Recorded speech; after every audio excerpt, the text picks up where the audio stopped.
Bismillahirrahmanirrahim. Assalamualaikum warahmatullahi wabarakatuh.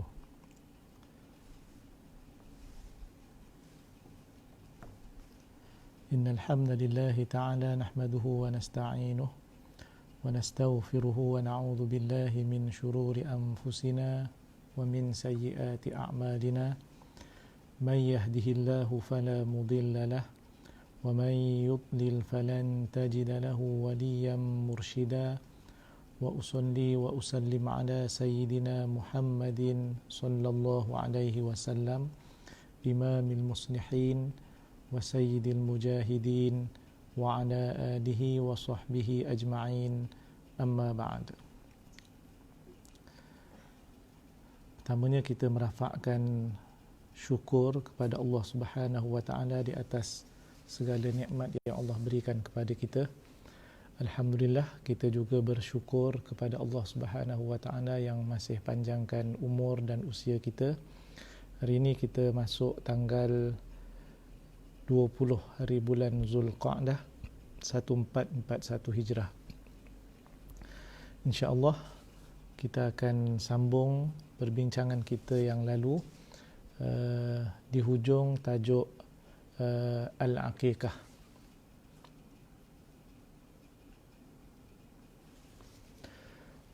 Tajuk pada pagi ini berkaitan dengan khitanut tifli, khitan bagi kanak-kanak ataupun bayi yang dilahirkan. Dalam bahasa Melayu kita sebut sebagai berkhatan lah, berkhatan. Dulu orang Melayu panggil sunat. Al-khitan dalam bahasa Arab adalah masdar daripada fi'il khotana. Maksudnya adalah qata'a, iaitu potong. Wal khitanu ismun li fi'lil khatin, dan khitan itu adalah satu nama bagi perbuatan orang yang berkhatan. Begitu juga ia membawa maksud tempat yang akan dikhatankan. Wa khitanu dzakari, dan khitan bagi lelaki adalah membuang ataupun memotong kulit yang menutupi al-hashafah, iaitu bahagian kepala dengan izin kemaluannya orang lelaki. Kulit yang bahagian di atas itu dipotong, maka itulah kawasan bagi khitan orang lelaki. Hukmul khitan, seterusnya hukum bagi al-khitan. Al-khitan wajibun 'inda syafi'iyyati 'ala adh-dhukuri wal inath. Khitan hukumnya adalah wajib menurut mazhab Syafi'i. Wajibnya itu adalah ke atas orang lelaki dan juga perempuan. Jadi hukumnya sama, bagi lelaki khatan hukumnya wajib, dan bagi perempuan juga khatan hukumnya wajib. Thumma innal wajiba fi haqqi dzakari qat'u al-jildati allati tughatil hashafah, sebagaimana yang disebutkan tadi. Yang wajib bagi orang lelaki itu adalah memotong bahagian kulit hadapan yang menutupi al-hashafah yang telah disebutkan tadi. Adapun bagi orang perempuan adalah memotong bahagian yang paling bawah, lebihan kulit yang berada, kulit yang paling hujung di bahagian fi a'la al-farji, iaitu di atas kemaluannya. Ada pendapat yang menyebut dalam mazhab Syafi'i bahawa hukum khatan bagi lelaki berbeza dengan perempuan. Bagi orang lelaki hukumnya adalah wajib. Al-khitanu wajibun 'ala adh-dhukur, wajib bagi orang lelaki. Tetapi bagi orang perempuan hukumnya tidak wajib. Ini qilah, ada pendapat dalam mazhab Syafi'i menyebut begitu. Maknanya yang wajib hanya bagi orang lelaki, adapun bagi orang perempuan tidak diwajibkan. Seterusnya kita pergi kepada dalil pensyariatan khitan. Apakah dalil ataupun asas yang menjadi sumber kepada perbincangan hukum al-khitan, sehingga kita boleh sebut bahawa berkhatan ini disyariatkan di dalam agama Islam. Wa yustadallu ala wujubil khitan, dan diistidlalkan ke atas hukum wajib al-khitan itu adalah sebagaimana diriwayatkan daripada Abu Hurairah radhiyallahu anhu anin Nabi sallallahu alaihi wasallam qala al-fitratu khamsun atau khamsun minal fitrah. Ada disebutkan fitrah itu ada 5, ataupun ada riwayat menyebut 5 daripada fitrah. Maknanya 5 perkara ini adalah fitrah. Disebutkan dalam hadis ini kelima-limanya al-khitan wal istihdad wa natful ibti wa taqlimul adfari wa qassus syaribi. Hadis Bukhari. 5 perkara fitrah yang dinyatakan oleh Nabi SAW. Al-khitan yang kita bincangkan sekarang ini, wal istihdad, iaitu memotong bulu ari-ari yang berada di kawasan kemaluan. Seterusnya mencabut bulu ketiak, wa natful ibti. Seterusnya wa taqlimul adfar, iaitu memotong kuku. Seterusnya wa qassus syaribi, dan menipiskan, memendekkan misai. Jadi ini 5 perkara fitrah. Maka khitan termasuk daripada 5 perkara itu yang disebutkan oleh Nabi SAW. Maka ia menjadi sandaran ataupun menjadi dalil kepada pensyariatan berkhitan ataupun berkhatan, kita kata. Seterusnya, bilakah waktu al-khitan? Masanya bila? Sebab dalam syariat Islam ni dia ada masa melakukan ibadah ataupun masa untuk satu-satu ibadah mula dilakukan. Waktu al-khitan, al-khitanu kama qulna wajibun. Sebagaimana yang kami sebutkan bahawa ataupun kita sebutkan sebelum ini, khitan itu hukumnya adalah wajib, walakin la yushtaratu an yakuna fi halis sighari, tetapi tidak disyaratkan khitan mesti dilakukan ketika masih kecil. Bal yajuzu fi sighari wal kibari, bahkan boleh al-khitan itu dilakukan ketika usia seseorang masih kecil, dan juga boleh juga dilakukan ketika dia sudah dewasa ataupun sudah besar. Walakin, tetapi yusannu li waliyyit tifli, disunatkan bagi penjaga kanak-kanak, iaitu wali, kita kata penjagalah. Kalau ayah, ayah. Kalau datuk, datuk. Kalau sekiranya anak angkat, maka bapa angkatnya lah. Disunatkan bagi penjaga kanak-kanak untuk melaksanakan khitan ini, ayyahtinahu fil yaumis sabi'i min wiladatih. Okey, sunat untuk mengkhatankan anaknya ataupun yang di bawah jagaannya pada hari ke-7 daripada kelahirannya, dengan syarat in ra'al khatin, dengan syarat orang yang pakar. Al-khatin ni kalau kita terjemah Tok Mudim lah mungkin, dengan bahasa Melayu kita ni Tok Mudim, ataupun sekarang ni doktor di klinik-klinik.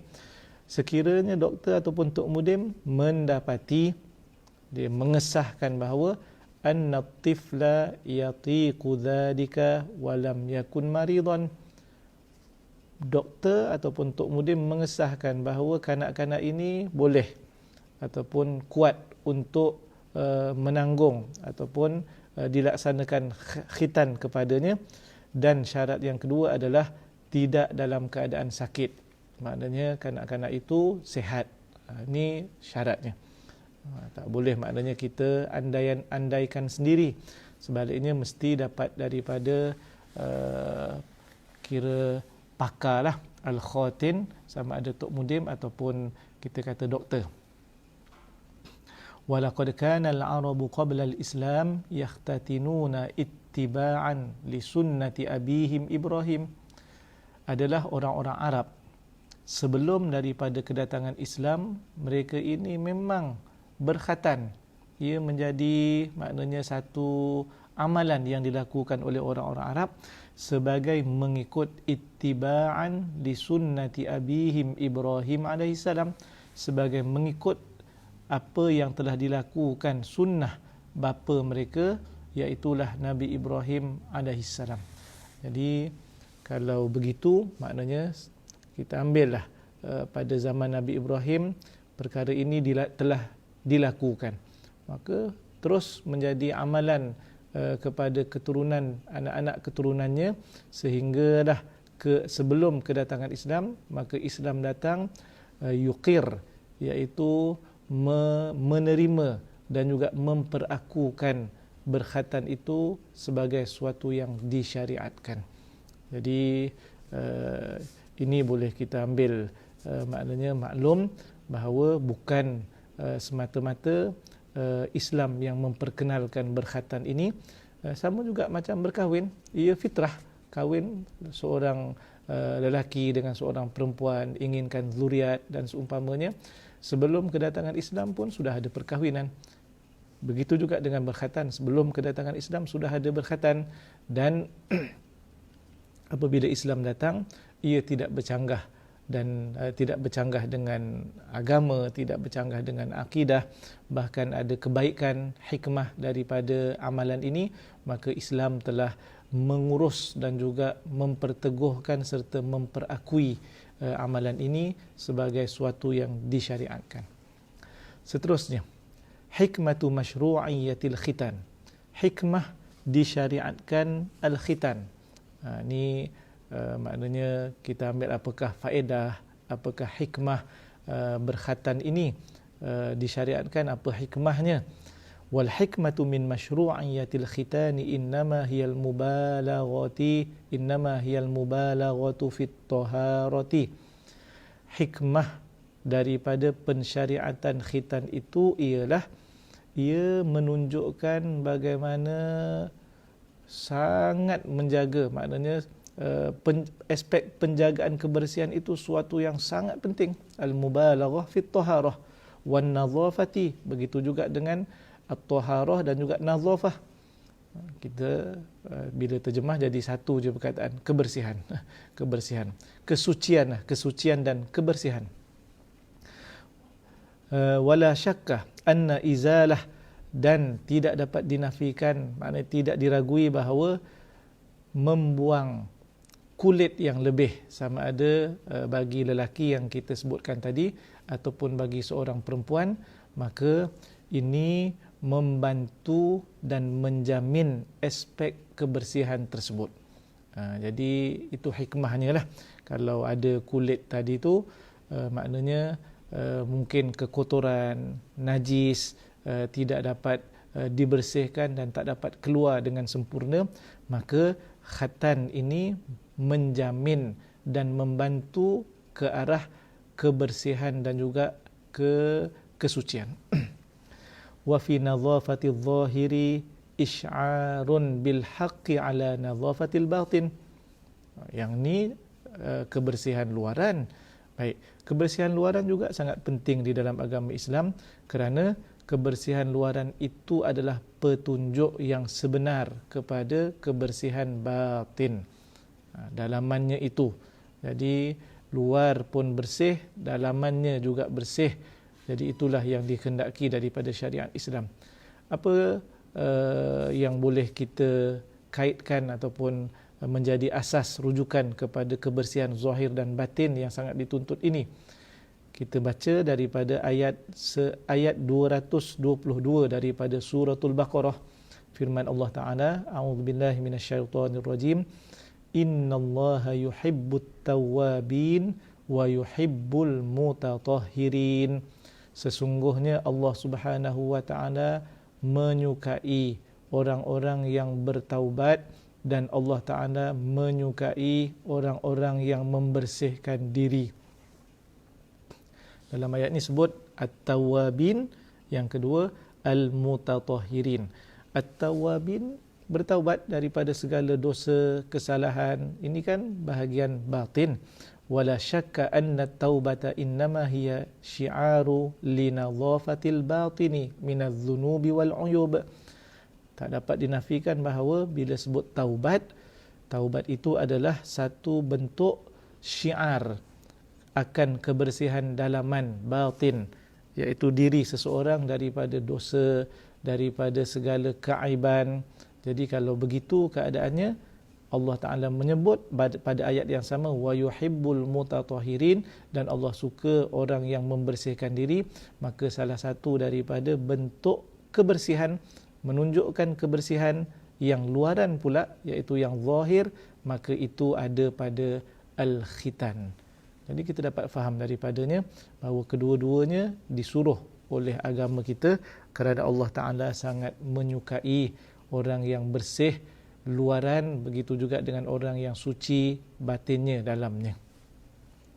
Seterusnya, at-tahni'atu bil maulud, mengucapkan tahniah. Kalau kita dalam bahasa Melayu sebut tahniah. Tahniah dia asalnya tahniah. Tahniah yuhanni'u, ana uhanni'uka. Tu makna ada hamzah. Kalau satu lagi berita sedih, dia ta'ziah. Yang tu baru dia huruf ya. Tapi yang ni tahniah. Tapi kita selalu sebut tahniah kan, ta'ziah. Dahlah ta'ziah pun kita sebut tak bunyi ain kan. Ta'ziah. Yang ainnya tak betul, yang ya-nya betul. Yang tahniah pula tak betul pada hamzahnya. Jadi yang tepat adalah at-tahni'atu bil mauludi. Wa yustahabbu ayyuhanni ar-rajulu al-walida wan nisa al-walidati bil maulud. Wa yustahabbu ayyuhanni ar-rijala al-walid. Jadi ataupun kita kata ar-rijalu al-walidah wan nisa'u al-walidata. Baik. Sunat untuk seseorang mengucapkan tahniah kepada si bapa yang dapat anak. Begitu juga kalau orang perempuan nak ucap tahniah kepada si ibu. Yang pentingnya ucapan tahniah boleh diberikan. Maknanya sunat diucapkan kepada sama ada bapa ataupun kepada ibu ataupun pada kedua-duanya. Kerana kedua-duanya adalah ibu dan bapa kepada anak yang dilahirkan. Bil maulud. Kerana dengan sebab anak yang dilahirkan itu, apakah ucapan yang terbaik, yang bagus untuk kita sebutkan kepada ayah dan ibu anak kepada anak yang dilahirkan.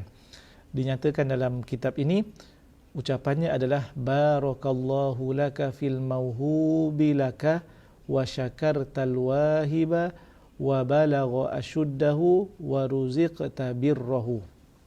Kalau kita terjemahkan, semoga Allah memberkati kamu pada apa yang dianugerahkan fil mauhub, apa yang dianugerahkan oleh Allah kepada kamu ini, dan hendaklah kamu bersyukur, mensyukuri, terima kasih, bersyukur kepada yang memberikan, yang menganugerahkan, al-wahib. Al-wahib Allah Ta'ala. Didoakan semoga anak ini akan membesar dan akan sampai satu peringkat umur yang dia dewasa, dia baligh, akalnya bagus, dan engkau akan diberikan rezeki akan kebaikannya. Itu doa. Masya Allah. Kita doakan barakah kepada ibu ayah. Kita maknanya ingatkan supaya bersyukur kepada Allah Ta'ala. Kemudian kita doakan supaya anak itu membesar, dan nanti kalau dia buat baik, maka ibu ayahnya jugalah yang akan mendapat kelebihan pahala, fadilat dan juga ganjaran. Kerana kebaikan anak-anak pastilah ia hasil daripada pendidikan dan juga tarbiyah ibu bapa. Jadi tuan-tuan sekalian, itu antara doa. Sekarang mudah je tuan-tuan sekalian, dalam grup WhatsApp kita ada seorang ustaz akan ucapkan begitu, kopi je lah. Kopi boleh. Cuma itulah maksudnya tadi. Kita doakan barakah, kita ingatkan supaya bersyukur, dan kita doakan anak itu membesar sehingga umur dewasa, dan ibu bapa akan mendapat rezeki akan kebaikan dan juga dipanggil sebagai segala kebajikan yang dilakukan oleh anak ini. Baik, itu doa kita kepada ibu bapa yang baru mendapat cahaya mata. Bagaimana pula jawapan yang perlu diucapkan oleh ibu bapa yang menerima doa tadi, yang didoakan tadi? Wa yustahabbu lil walidi ay yujibahum biqaulih, dan disunatkan kepada ayah, begitu juga dengan ibu kepada cahaya mata yang dilahirkan itu, untuk menjawab kepada mereka yang berdoa tadi. Boleh, mana-mana boleh. Barakallahu lakum, semoga Allah berkati kamu, ataupun wa baraka alaikum, semoga Allah Ta'ala memberkati ke atas kamu, wa ajzala thawabakum, dan Allah Ta'ala memberikan ganjaran pahala kepada kamu. Boleh. Ini mana-mana boleh. Allah yubarik fika ataupun fiki, barakallahu fik, boleh, semua boleh. Maknanya ucapan balas untuk kita menyatakan dan mendoakan barakah kepada orang yang berdoa. Wa kadzalika yuqalu lil mar'atil walidati, demikian juga disebutkan dan dikatakan kepada perempuan yang menjadi ataupun merupakan ibu yang melahirkan anak itu, sama juga doanya begitu. Cuma kalau barisnya berbezalah. Barakallahu laki fil mauhubi laki wa syakartil wahiba wa balagha ashuddaha. Kalau anak itu anak perempuan, wa balagha ashuddaha lah, wa ruziqti birrahu. Itu kalau berbarislah. Sebab itu kalau confuse macam mana ni, takut salah baris, kadang-kadang selamat tak ada baris lah. Jadi kita post yang tak ada baris, pandai-pandailah yang membacanya baris dengan betul. Wallahu a'lam. Sama bagi ayah, doanya sama tadi, bagi ibu pun sama, cuma bezanya pada dipanggil sebagai dhamir mukhatab, tapi hurufnya sama. Ka bagi kamu lelaki, ki baris bawah bagi kamu perempuan. Wa taqulu hiya lahunna, begitu juga si ibu yang diucapkan dan didoakan barakallahu laki fil mauhub, dia juga maknanya disunatkan untuk balas balik ucapan itu dengan doa yang lain. Dan katalah kepada perempuan-perempuan yang telah mendoakan kamu, wahai ibu, apa kata? Sama macam lelaki tadi, barakallahu lakum, barakallahu alaikum, ataupun kalau nak tukar, barakallahu lakunna wa baraka alaikunna wa ajzala thawabakunna. Jadi itu kalau nak ditukar, tapi kalau kum bagi kamu semua pun boleh juga. Sekiranya yang mendoakan kita itu memang bercampur antara lelaki dan perempuan, jadi kita gunakan kum, kamu, boleh juga. Tak ada masalah. Wallahu ta'ala a'lam. Allah Ta'ala yang maha mengetahui. InsyaAllah tajuk yang berikutnya, al-at'imatu wal ashribatu, makanan dan minuman. Makanan dan minuman ini pun penting dalam hidup kita sebagai seorang Muslim dan sebagai seorang mukmin, kerana kita disuruh untuk memastikan segala makanan dan minuman kita adalah halalan thayyibah, halal dan juga baik. Yang ini insya-Allah kita sambung pada pertemuan akan datang. Saya ingin ambil kesempatan sebelum kita pindah kepada kitab yang kedua, Suwar min Hayati Sahabah. Apa kata kita ulang kaji sekejap tajuk yang berkaitan dengan korban. Tajuk yang berkaitan dengan korban, kerana tak lama lagi kita akan masuk bulan Zulhijjah. Bulan Zulhijjah, kalau ikut dalam takwim kita, hari ini adalah pada tarikh 20 hari bulan, 20 hari bulan. Esok 21 hari bulan. Minggu depan hari Isnin 28 hari bulan, minggu depannya hari Selasa 29 hari bulan kita akan tengok anak bulan Zulhijjah. Maka satu ibadah yang penting pada bulan Zulhijjah ialah berkaitan dengan ibadah korban, iaitu al-udhiyah. Al-udhiyah. Saya akan pergi kepada perkara yang maknanya penting. Sebahagiannya saya akan sebut secara sekali lalu ataupun secara laju saja. Baik, berkaitan dengan al-udhiyah ini, kalau perasan al-udhiyah. Al-udhiyah, perkataan itu diambil daripada ad-dahwah. Ad-dahwah ini adalah satu masa di dalam waktu siang yang kita biasa sebut perkataannya ialah ad-duha. Kenapa ada kaitan ibadah korban al-udhiyah bahasa Arab itu dengan perkataan ad-duha? Kerana kebiasaannya ibadah ini, sembelihan korban itu dilakukan pada waktu duha. Kalau kita ambil nas Al-Quran yang merupakan sandaran dan dalil kepada pensyariatan ibadah korban ini, Allah Ta'ala berfirman, fasalli li rabbika wanhar, dan tunaikanlah solat untuk Tuhanmu, iaitulah solat sunat Aidul Adha, wanhar, dan sembelihlah korban. Jadi solat sunat Aidul Adha kan pada waktu pagi, pada waktu duha, pukul 8, 8.30. Kemudian Nabi SAW menyebut pada satu hadis yang lain, awwalu ma nabda'u bihi yaumana hadha, perkara pertama yang kami lakukan pada hari kami ini, hari Aidul Adha ini adalah nusalli, kami solat, thumma narji'u, kemudian kami lepas kami solat kami balik ke rumah, thumma narji'u fananharu, kemudian kami melakukan korban. Jadi kalau ikut turutannya itu sama juga dengan Al-Quran, fasalli li rabbika wanhar. Jadi biasanya waktu itu adalah waktu duha. Menurut istilah para ulama, ibadah ataupun al-udhiyah ini adalah satu nama, ismun lima yuzbahu minan na'am, iaitu nama bagi binatang ternakan yang akan disembelih. Binatang ternakan, itulah dia udhiyah. Al-ibil, unta; al-baqar, lembu; al-ghanam, kambing; al-ma'is, kambing biri-biri. Taqarruban ilallah, sebagai mendekatkan diri kepada Allah Ta'ala. Taqarruban, Masya Allah, kita pun sebut ibadah sembelihan korban. Itu bahasa Arab kan, kurban. Taqarruban maknanya qaribun, sebagai tu dekat, tapi yang kita maksudkan adalah taqarruban, mendekatkan diri kepada Allah Subhanahu wa taala. Jadi pastikan ikhlas kerana Allah Taala, berkorban bukan kerana sesiapa, bukan kerana apa-apa, tetapi sebagai satu ibadah, cara untuk kita mendekatkan diri kepada Allah Subhanahu wa taala. Min yaumil 'aid, bermula daripada hari raya.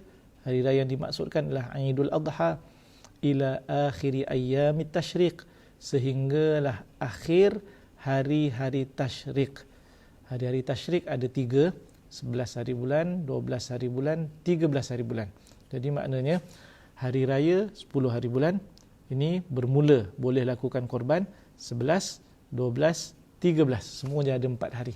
Semuanya ada 4 hari untuk kita lakukan ibadah korban.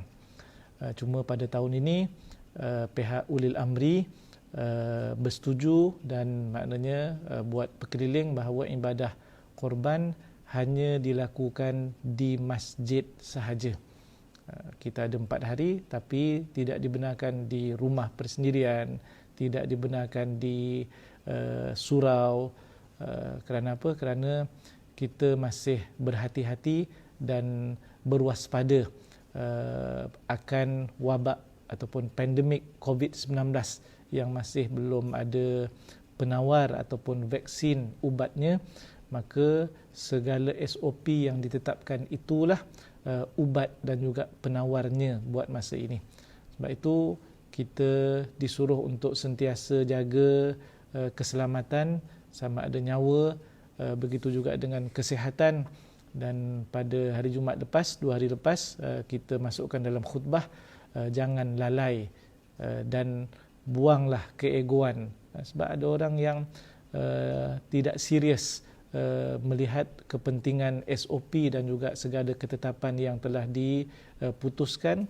Bahkan ada yang memandang ringan memperlekehkan dan juga memperkecilkan segala usaha yang kita lakukan. Ingatlah, segala usaha itu adalah usaha yang telah disyariatkan sebelum kita bertawakal. Memang kita disuruh untuk berusaha. Islam suruh kita berusaha, elakkan mudarat, berjaga-jaga dan seumpamanya.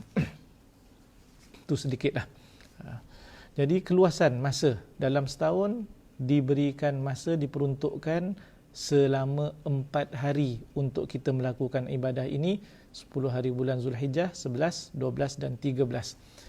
Kalau ikut takwim yang ada di Jabatan Mufti, kiraan falak lah.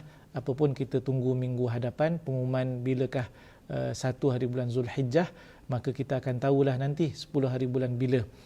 Jadi kalau ikut takwim, ni sebelum pengumuman ya, 10 hari bulan dikira jatuh pada hari Jumaat 31 hari bulan Julai.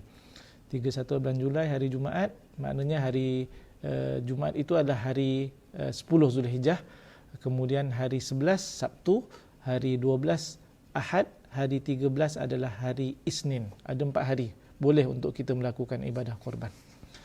Seterusnya dalil kita dah sebutkan tadi, fasalli li rabbika wanhar. Dalil yang kedua juga kita sebutkan berkaitan dengan fadilat. Perkara pertama yang kami lakukan turutan, bukan fadilat, turutan.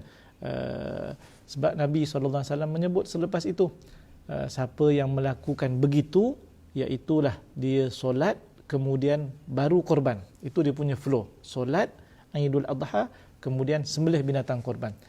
Nabi SAW menyebut dalam hadis yang sama tadi, sekiranya sesiapa yang melakukan demikian, faqad asaba sunnatana, maka dia telah menepati sunnah kami.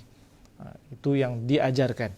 Tapi sesiapa yang buat lain daripada itu, dia sembelih dulu. Wa man dzabaha qabla dzalik, sesiapa yang sembelih dahulu binatang korbannya sebelum daripada solat, maka fahuwa lahmun, maka ia adalah daging biasa, qaddamahu li ahli, yang dia berikan kepada ahli keluarganya, laisa minan nusuki fi syai'un, tidak dikira sebagai nusuk, tidak dikira sebagai ibadah korban padanya sedikit pun. Itu dia punya kesan lah. Okay. Kita tengok apakah kelebihan ibadah korban. Yang pertama sekali adalah kebajikan, dan kiraan kebajikan, maknanya dikira sebagai satu kebajikan, kebaikan ini berdasarkan kepada jumlah bulu binatang yang ada pada haiwan ataupun binatang yang dikorbankan itu. Maknanya banyaklah pahalanya. Hadis daripada Zaid bin Arqam, qala ashabu Rasulillah sallallahu alaihi wasallam, para sahabat Rasulullah bertanya kepada Rasulullah sallallahu alaihi wasallam, ma hadhil adahi, apakah itu ataupun apakah korban ini ya Rasulullah? Rasulullah pun jawab, ia adalah sunnatu abikum Ibrahim, ia adalah sunnah bapa kamu Nabi Ibrahim. Kemudian para sahabat tanya lagi, fama lana fiha ya Rasulullah, apa yang kami dapat pada ibadah ini? Fama lana fiha, pada ibadah tersebut, pada korban tersebut, wahai Rasulullah. Rasulullah jawab pada mereka, bikulli sya'ratin minas suf hasanatun, setiap helaian bulu pada binatang itu adalah satu kebajikan. Maknanya untunglah kalau kambing biri-biri sebagai contoh. Cuba kira, kalau nak kira, maknanya selai, 2 lai, 3 lai, satu kali ibadah ini nilainya, pahalanya, kebajikannya sama macam jumlah helaian bulu pada binatang itu. Masya Allah. Ini satu bonus daripada Allah Subhanahu wa ta'ala kepada kita. Seterusnya yang kedua adalah keampunan daripada Allah Ta'ala. Berdasarkan hadis daripada Abu Sa'id Al-Khudri radhiyallahu an, Nabi kata kepada Fatimah, anaknya, ya Fatimah, qumi fashhadi udhiyataki fa inna laki bi awwali qitratin min damiha maghfiratun likulli dhanbin.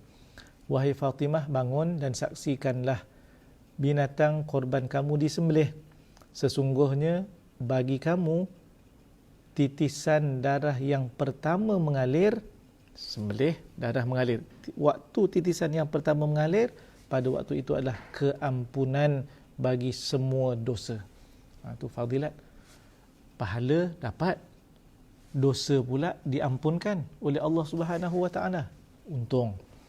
Kemudian yang ketiga adalah ibadah korban ini adalah amalan yang paling disukai oleh Allah Taala pada hari raya korban. Tak boleh lawan.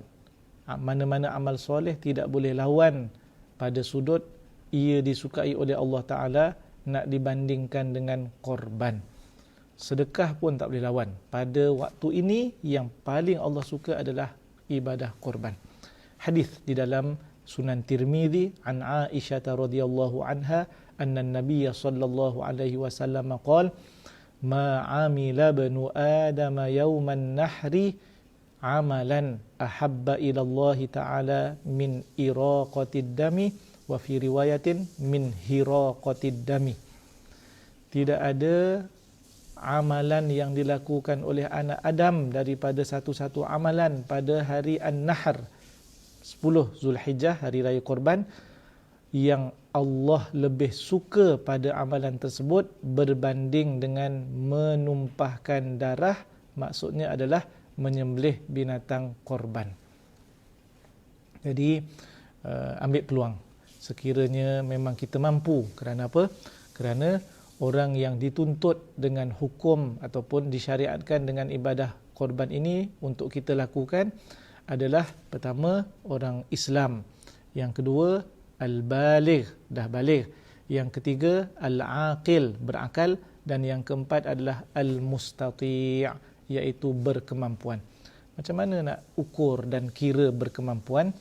Nak kira dan ukur berkemampuan ini, kita ambil 4 hari sahaja, iaitulah 10 hari bulan, 11, 12 dan 13 Zulhijjah. Sekiranya ada lebihan harta, sekiranya ada lebihan duit selepas ditolak nafaqah kepada diri kita, ahli keluarga kita, isteri kita, anak-anak kita, maknanya ada lebihan. Tolak 4 hari ini, maknanya kita allocate, siap-siap.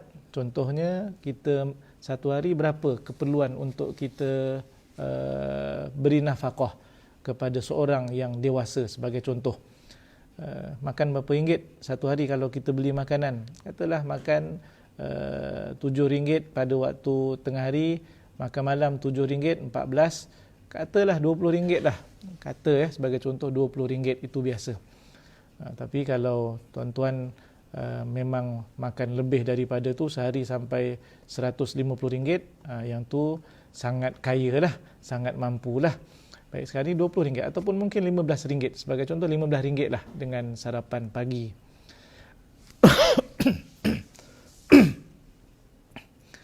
RM15 untuk seorang, kita ada berapa tanggungan? Katalah ada 4 tanggungan. Kita, isteri kita dah 2 orang, kemudian 2 orang anak kita, 4 orang lah. Jadi RM15 darab dengan 4 sama dengan RM60. 10 hari bulan RM60, 11 hari bulan RM60, 4 hari RM60 sama dengan RM240. Kita dah tolak siap-siap allocate RM240. Ini nafaqah yang wajib untuk 10 hari bulan, 11, 12 dan 13 hari bulan. Sekali kita tengok ada baki duit, ada lebihan duit, tengok-tengok, oh ada lagi RM2,000, ada lagi RM2,000. Ialah, baru ni kan dapat moratorium, mana tak payah bayar ke bank sebagai contoh, ada lebih tu, RM2,000. Jadi RM2,000 itu dianggap lebih. Bila lebih, orang seumpama ini dikira mampu untuk melakukan ibadah korban. Maknanya yang dikira, ambil kira adalah untuk 4 hari itu sahaja. 10, 11, 12, 13 hari bulan. Satu bahagian berapa?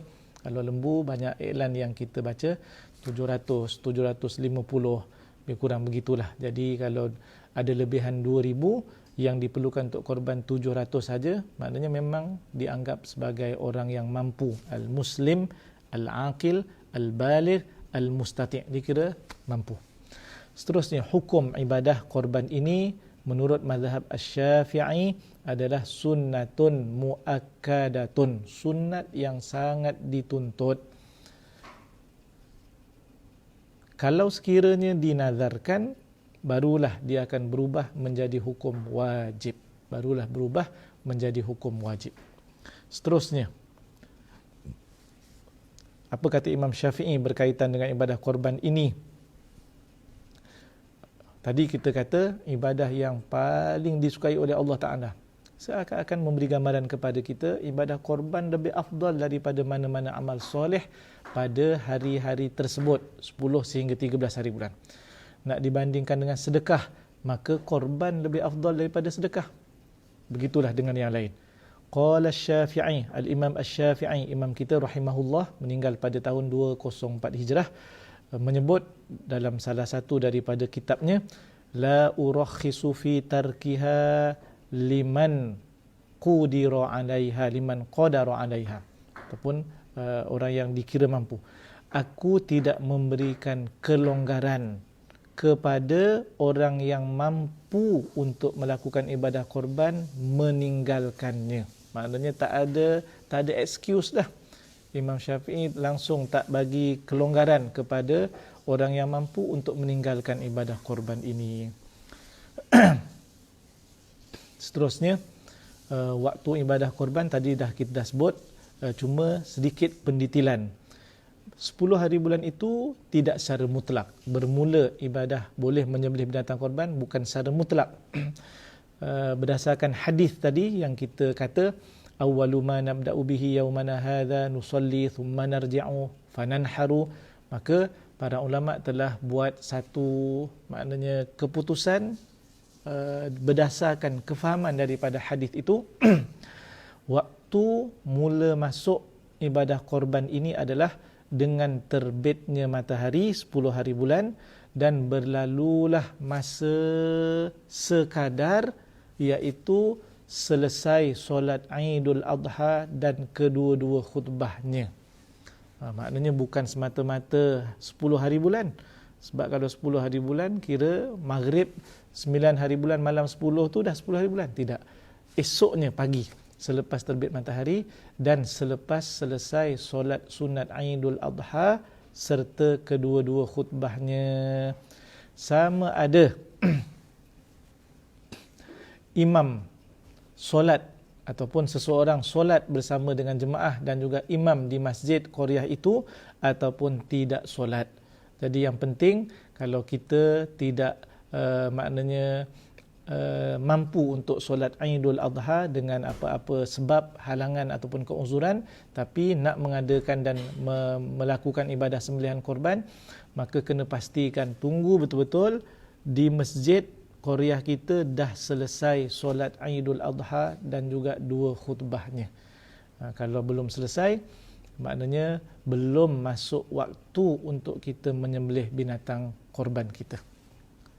Seterusnya, berterusan waktunya ini sehinggalah hari tasyrik yang ketiga, iaitu hari ke-13, iaitulah sebelum terbenam matahari. Kalau sekiranya matahari belum terbenam, selagi matahari belum terbenam, contoh kita bagi contoh dan dalam kitab ada sebutkan, seseorang sembelih binatang korbannya dan selesai dengan sempurna, putus urat hulqum dan juga urat mariknya, putus. Kan bila lepas sembelih putus, haiwan itu belum mati kan? Tetapi sekiranya urat itu sudah putus, dua urat ini sudah putus, kemudian azan berkumandang, azan maghrib. Macam mana dengan hukum sembelihan korbannya pada waktu ini? Sekiranya putusnya itu sebelum waktu maghrib, walaupun matinya binatang itu selepas waktu maghrib, maka sahhat udhiyatuh, maka sah korbannya. Jadi yang diambil kira bukan matinya binatang itu, tetapi putusnya dua urat yang disyaratkan ketika sembelihan. Jadi ini contoh maknanya yang boleh memberi lebih faham kepada kita berkaitan dengan waktu akhir, bilakah habis waktu melakukan ibadah korban. Seterusnya, wal lailu wan naharu fi jawazi dzabhi sawaun. Okey. Dan malam dan siang, maknanya korban ni siang dan malam sama saja, boleh untuk kita lakukan. Kalau dah tak cukup waktu siang, ialah semua sekarang ni pada tahun ini bertumpu ke masjid. Kalau ada masjid yang jumlah surau di bawah naungannya hanya 3 atau 4, okeylah. Tapi kalau yang sampai 15 masjid dan seumpamanya, mungkin kena susun jadual betul-betul. Kalau macam tak sempat juga, sebenarnya waktu malam pun boleh untuk kita lakukan. Cuma tidak semua malam boleh kita lakukan. Jadi 10 hari bulan itu 9 malam 10 tidak boleh. Itu belum masuk waktu lagi. Jadi maknanya mulanya adalah selepas solat Aidul Adha, okey, 10 hari bulan. Jadi malam 11 boleh. Okey, 11 hari bulan, 10, 11, 12 siang semua boleh. 11 hari bulan malam 12 boleh. Okey. Begitu juga dengan 12 hari bulan malam 13 juga boleh. Jadi ada 3 malam yang diharuskan untuk melakukan sembelihan korban. Maknanya jumlah harinya adalah 4 hari 3 malam. 4 hari 3 malam untuk kita melakukan ibadah korban. Adapun malam yang keempat, ini ada beza pendapat para ulama. Pada mazhab, menurut mazhab Hanafi, mazhab Maliki dan juga mazhab Hambali, tidak sah malam 13, malam 14, sebab kita kata tadi hari tasyrik sehingga waktu maghrib. Adapun wa inda Syafi'i tahsihhu, sah. Maknanya menurut mazhab Syafi'i ini boleh sampai malam yang 13, malam 14 tu masih boleh. Lakinna ma'al karahati, tetapi hukumnya adalah makruh. Itu je. Seterusnya, binatang yang boleh dilakukan sebagai korban ataupun diambil untuk dikorbankan, ada syaratnya umur dan juga tidak ada kecacatan yang mengurangkan dagingnya. Baik, itu boleh dirujuk. Yang terakhir yang saya akan sebut adalah berkaitan dengan al-akl, iaitu makan daripada al-udhiyah. Ini termasuklah pembahagiannya, macam mana kita nak maknanya agihkan dan seumpamanya. Tuan-tuan sekalian, mungkin bagus untuk kita rujuk nas ataupun dalil daripada Al-Quran. Ada 2 ayat menyebut lebih kurang sama di hujung ayatnya, dengan maknanya naratifnya ataupun sirahnya lebih kurang sama, iaitulah orang yang berkorban makan sedikit daripadanya dan kemudian berilah makan kepada, kalau ayat dalam surah Al-Hajj ayat yang ke-28 menyebut wa at'imul ba'isal faqir. Ayat yang satu lagi menyebut wa at'imu fakulu minha wa at'imul ba'isal faqir. Satu lagi menyebut wa fakulu minha wa at'imul qani'a wal mu'tar. Apa maksudnya? Makanlah sedikit daripadanya, sebahagiannya, kemudian berilah makan kepada orang yang sangat memerlukan, orang fakir. Satu lagi ayat menyebut makanlah sebahagian daripadanya dan berilah makan kepada orang yang qani', yang tidak meminta-minta, wal mu'tar, dan orang yang meminta-minta. Orang miskin, orang yang susah ni ada yang memang dia tak akan meminta-minta, dan ada juga yang meminta-minta. Jadi kedua-duanya orang miskin, kedua-duanya orang fakir. Allah Ta'ala perintahkan kita beri makan kepada mereka. Jadi daripada sinilah perbahasan itu dan perbincangan itu dilanjutkan. Maknanya untuk daging korban ini, kita yang berkorban, sebagai contoh tuan-tuan, kita berkorban al-mudahhi, kita berkorban, maka sunat mengambil dan kemudian kita makan daripada daging korban. Walaupun kita yang berkorban, kita ambil dan makan, masak kemudian makan, itu sunat. Ambil sedikit, ambil barakah namanya. Boleh. Dan ia ada dalam ayat Al-Quran sebagaimana disebutkan tadi, fakulu minha. Kemudian yang keduanya adalah kepada orang fakir, diberikan sebahagian daripada korban kita itu kepada orang fakir, orang miskin. Baik. Kemudian boleh juga diberikan kepada kawan-kawan kita, saudara mara kita walaupun tidak miskin. Sebab dalilnya adalah yang tidak meminta-minta, tidak semestinya orang yang meminta-minta dan tidak meminta-minta itu mesti orang fakir. Tak, boleh juga diberikan kepada orang yang tidak miskin. Baik, akhirnya dicadangkan supaya bahagi 3. 1/3 bagi kita ambil yang berkorban, al-mudahi, 1/3 kepada fakir miskin, kemudian 1/3 lagi adalah kepada jiran tetangga, kawan-kawan, sesiapa saja walaupun bukan dalam kalangan orang fakir miskin. Nampak tak? Maknanya 3 bahagian ini tu yang kira antara yang ideal lah untuk kita lakukan. Cumanya orang yang berkorban dan juga portion orang-orang yang tidak miskin, mereka tidak boleh jual daging korban tersebut. Kerana kawan-kawan kita ataupun kita sendirilah yang dapat daging korban, kita bukan fakir miskin. Kita juga tidak berkorban tapi dapat daging korban sebagai ahli qaryah sebagai contoh. Maka dapatnya kita itu adalah ala sabilil hadiyah, kita dapat atas dasar hadiah. Berbeza dengan orang miskin. Orang miskin dapat daging korban adalah atas dasar pemilikan, beri milik kepadanya. Bila beri milik kepadanya, orang miskin dan orang fakir, daging korbannya itu boleh mereka jual, mereka dapat duit untuk beli perkara. Maknanya yang penting boleh jual daging korban lah. Kalau orang fakir dan juga orang miskin. Kita ni pula, kita tengoklah kalau kita miskin bolehlah, tapi kalau kita bukan dalam kalangan orang miskin, bukan orang fakir, maka tidak boleh jual. Jadi dapat banyak ni ustaz, macam mana kalau tak boleh jual? Mudah saja, bagi kat orang lain. Jual tak boleh, bagi kat orang lain boleh. Ataupun rasa-rasa nak jamu orang, kita masak, kemudian jemput kawan-kawan makan, ini juga boleh, tak ada masalah. Yang tak bolehnya adalah jual. Sama ada mentah ataupun sudah dimasak, itu tidak boleh dijual kalau sekiranya kita bukan kategori fakir miskin. Seterusnya, adapun bagi orang yang bernazar, yang korbannya itu adalah wajib. Korban nazar adalah wajib hukumnya. Yang tadi kita kata sunnatun muakkadatun. Adapun korban nazar hukumnya adalah wajib, maka orang yang berkorban tidak boleh mengambil daging korban tersebut untuk dia makan. Ambil bagi ke orang boleh, tapi dia tidak boleh makan.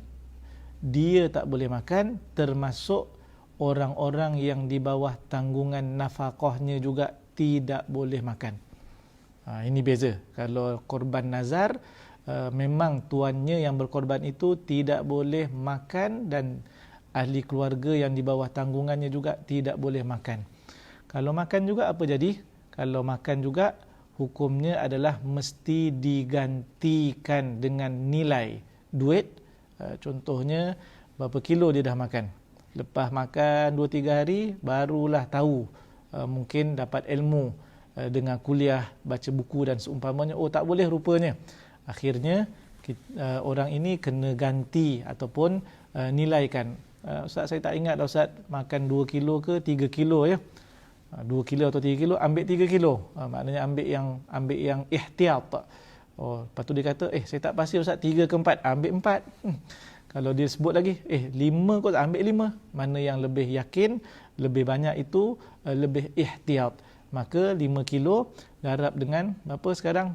1 kilo, katalah pada waktu hari raya itu nilai 1 kilo adalah RM40 sebagai contoh. 5 kilo dia makan, 4 kali 40 kali 5 kilo, RM200. Jadi keluarkan RM200 dan sedekah agihkan kepada fakir miskin. Maknanya kena gharamah. Ini dalam mazhab Asy-Syafi'i. Seterusnya, ada satu perbahasan yang dia menjadi, tak tahulah, mungkin diulang-ulang ataupun kita tidak berapa jelas tentang perkara itu, iaitu berkaitan dengan beri upah kepada al-jazzar. Al-jazzar ni tukang daging. Kita terjemah tukang sembelih. Jadi wallahu alam, sebenarnya apa yang dibahaskan dalam kitab fiqh itu berkaitan dengan memang kerjanya sebagai tukang daging, al-jazzar. Jadi kena faham betul-betul perbincangan ini, sebab kalau kita salah faham, nanti kita akan tersilap melaksanakan agihan daging korban. Al-jazzar ini sekiranya dia melaksanakan tugas menyembelih dan menyiapkan binatang korban itu dengan akad berbayar, al-ujrah, bil ujrah. Bil ujrah ini maknanya niatnya adalah secara bukan niat, akadnya. Contoh, kita jawatan kuasa ataupun urus dia korban, tak ada siapa yang boleh sembelih pada tahun ini. Kebetulan mungkin si fulan yang biasa sembelih balik kampung, ataupun tiba-tiba demam, ataupun tiba-tiba hilang skill selepas PKP yang begitu lama ni. Hilang skill, pisau hilang, skill hilang. Last sekali kita pun cari siapa-siapa yang boleh menyembelih. Lalu ada seorang bagi tahu, boleh kalau setuju untuk saya sembelih, tetapi dengan bayaran. 1 ekor lembu, harga yang saya tetapkan untuk saya ambil bayaran adalah RM200 sebagai contoh. Kita setuju. Maknanya itu akadnya di antara mudahi, ialah pihak urus dia tadi wakil kepada mudahi. Kemudian kawan ni pula dia memang kerjaya dia tukang sembelih. Jadi akadnya adalah seekor lembu, kalau dia sembelih maka RM200. Itu upah. Baik. Apabila begitu dilaksanakan korban, maka kita sebagai urus dia duk kira, tak bawa duit cash pula, duit semua dalam e-wallet sebagai contoh, Touch and Go punya e-wallet, ataupun dekat bus mana boleh nak keluarkan ni. Tukang sembelih pula tak ada e-wallet. Kalau e-wallet ada e-wallet, dua-dua ada e-wallet, boleh transfer. Baik, last sekali dia pun tengok ni banyak pula daging korban ni, kita bagi je lah daging korban ni, inilah nilai 200 itu. Inilah nilai 200 itu. Contohnya dalam 10 kilo, ataupun katalah 5 kilo lah, RM200 tadi, 5 kilo. Kita pun bagi pada tukang sembelih tadi, ni bang, upahnya RM200, nilainya 200 ni, saya lebihkan sikit 2-3 kilo ni. Oleh kerana tadi ada 5 ekor lembu yang abang sembelih, maka times 5 lah, darab dengan 5. Maknanya 5 kali 5 semua sekali 25 kilo sebagai upah yang kita dah setuju, dan saya lebihkan lagi 5 kilo, semua 30. Baik. Ini yang tidak boleh. Ini tidak boleh. Kenapa? Kerana sepatutnya duit 200 itu darab dengan 5 ekor yang dia sembelih, katalah 200 kali 5 iaitu RM1,000. RM1,000 ini mesti duit lain, bukan daripada korban. Tapi oleh kerana kita ambil daging korban tadi, maka sebenarnya ia telah mengurangkan nilai korban. Itu yang tidak bolehnya. Baik. Ini gambaran asal yang dibahaskan oleh para ulama tidak boleh. Adapun yang kita lakukan sekarang di Selangor terutamanya, jarang-jarang ada suasana seumpama ini. Kerana apa? Kerana tak ada seorang pun daripada kita ni yang tukang sembelih ini memang kerjayanya al-jazzar, bukan. Saya sembelih, saya bukan al-jazzar. Saya ini sembelih kerana diminta oleh urus dia secara percuma, secara sukarela. Bahkan kadang-kadang yang biasa sembelih ni tak ditawarkan pun, dia tawarkan diri. Berapa ekor korban tahun ni bang? Tanya masjid. Adalah 20 ekor. Dia dalam hati, oh ni ada peluang ni nak sembelih ni. Tapi bukan dengan bayaran. Dia memang dia sambilan. Dia pensyarah, dia sebagai ustaz, dia sebagai pekerja. Dia bukan al-jazzar sebagaimana dalam kitab fiqh. Jadi semua buat secara sukarela. Yang sembelih sukarela. Bahkan sebahagiannya adalah daripada urus dia masjid. Semuanya sukarela, tak ada minta bayaran pun. Bila tak ada minta bayaran, tidak ada akad ujrah. Tidak ada akad ujrah. Bila tidak ada akad ujrah, tidak samalah gambaran ini dengan yang kita sebutkan tadi. Maka tidak ada masalah untuk orang yang sembelih, orang yang melapah untuk mendapat daging korban. Tak ada masalah. Tak ada masalah sebab kita tidak ada akad ujrah. Semuanya adalah sukarela, semuanya adalah dengan maknanya nak bantu, sebab semuanya kan jawatan kuasa, urus dia, tim tumbangkan, semuanya sukarela. Tapi kalau sungguh ada yang minta bayaran, maka terpakai hukum tadi.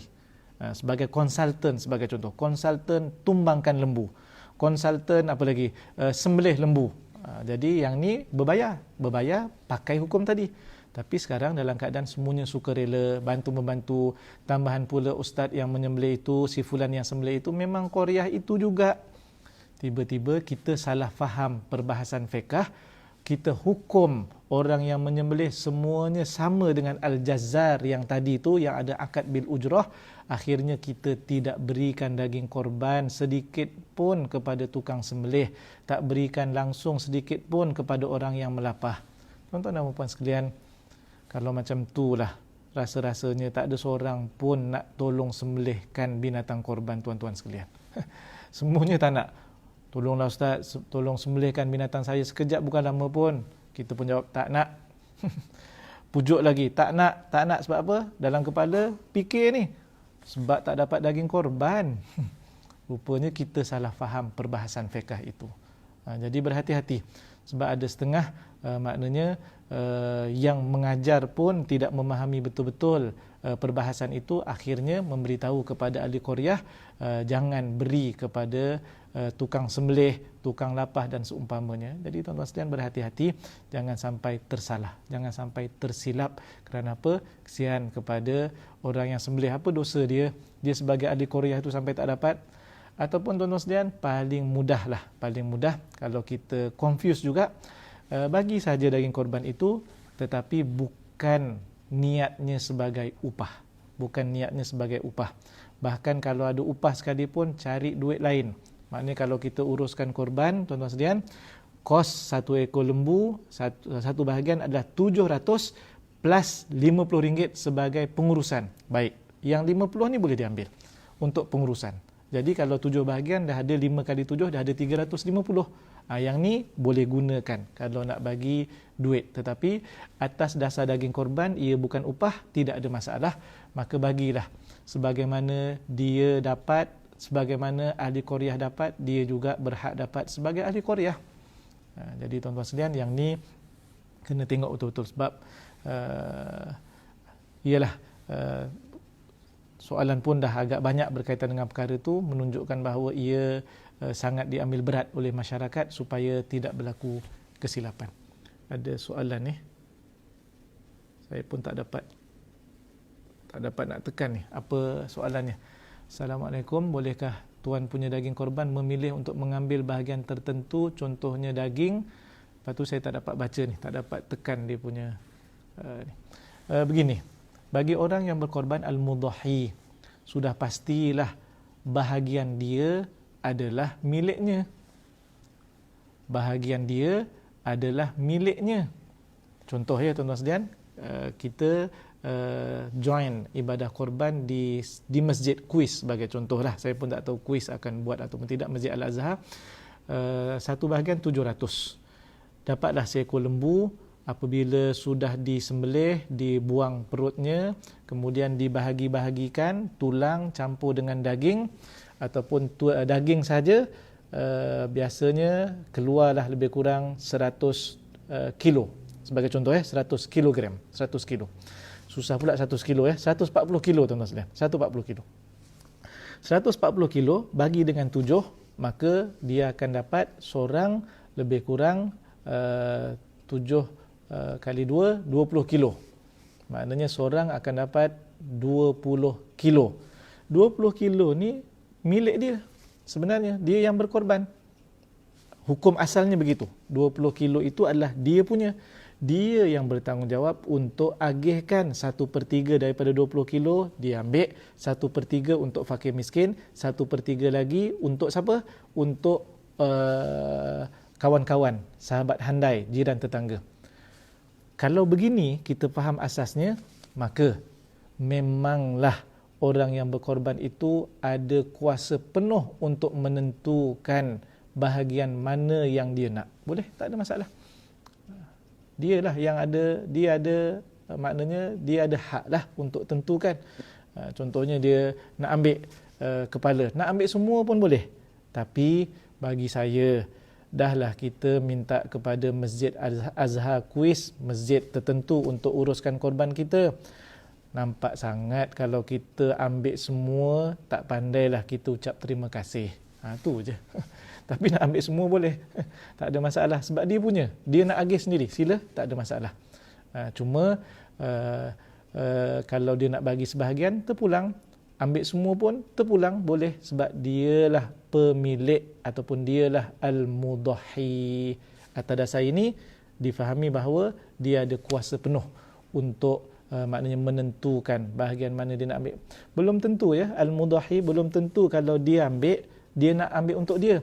Boleh jadi dia ada senarai sendiri, bapa saudaranya, jirannya, mungkin adik-beradiknya yang miskin. Yang ni kita jangan tanya kepada al-mudahi.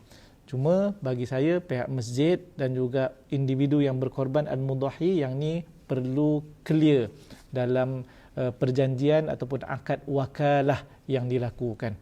Maknanya masjid mungkin nak ambil 2-3 kilo sebab ada senarai fakir miskin, jadi kita pun bertolak ansur. Dahlah kita parking, dahlah pihak masjid yang cari, yang order, pihak urus dia yang uruskan semua sekali. Jadi kita kena memahamilah. Mudah-mudahan hidup kita ni harmoni dan juga dalam keadaan yang baik di antara satu sama lain, insya-Allah. Ada lagi nak bertanya apa-apa? Jadi kita tak sempat pindah kitab para sahabat. InsyaAllah pada pertemuan akan datang kita kembali kepada kitab tajuk baru Al-At'imatu wal-Ashribah, dan seterusnya kita akan sambung suwarun min hayati sahabah, gambaran kisah para sahabat. Kita belum selesai tajuk tokoh Ummu Salamah radhiyallahu anha. Jadi tuan-tuan sekalian, itu saja yang boleh kita kongsikan pada pagi ini. Yang baik datang daripada Allah Subhanahu wa taala, yang kurang daripada saya. Hakikat keduanya daripada Allah jua. Aqulu qawli hadza astaghfirullahal azim li wa lakum. Assalamualaikum warahmatullahi wabarakatuh. A'udzu billahi minasyaitonir rajim. Bismillahirrahmanirrahim. Alhamdulillahirabbil alamin. Wassalatu wassalamu ala asyrafil anbiya'i wal mursalin wa ala alihi wa sahbihi ajma'in. Allahumma faqihna fid din wa 'allimna at-ta'wil wahdina siratal mustaqim. Allahumma anfa'na bima 'allamtana wa 'allimna ma yanfa'una wa zidna 'ilma. Na'udzu bikalimatillahi tammati min syarri ma khalaq. Bismillahilladzi la yadurru ma'asmihi syai'un fil ardi wala fis sama'i wa huwas samiul 'alim. Allahumma ya dafi'al bala' ادفع عنا هذا الوباء والبلاء والمرض والشدائد عن بلدنا هذا خاصة وعن سائر بلاد المسلمين عامة. اللهم أنت الله لا إله إلا أنت الغني ونحن الفقراء. اللهم إنا نعوذ بك من زوال نعمتك وتحول عافيتك وفجاءة نقمتك وجميع سخطك. وصلى الله على سيدنا محمد وعلى آله وصحبه وبارك وسلم. Walhamdulillahi Rabbil Alamin. Taqabbalallahu minkum.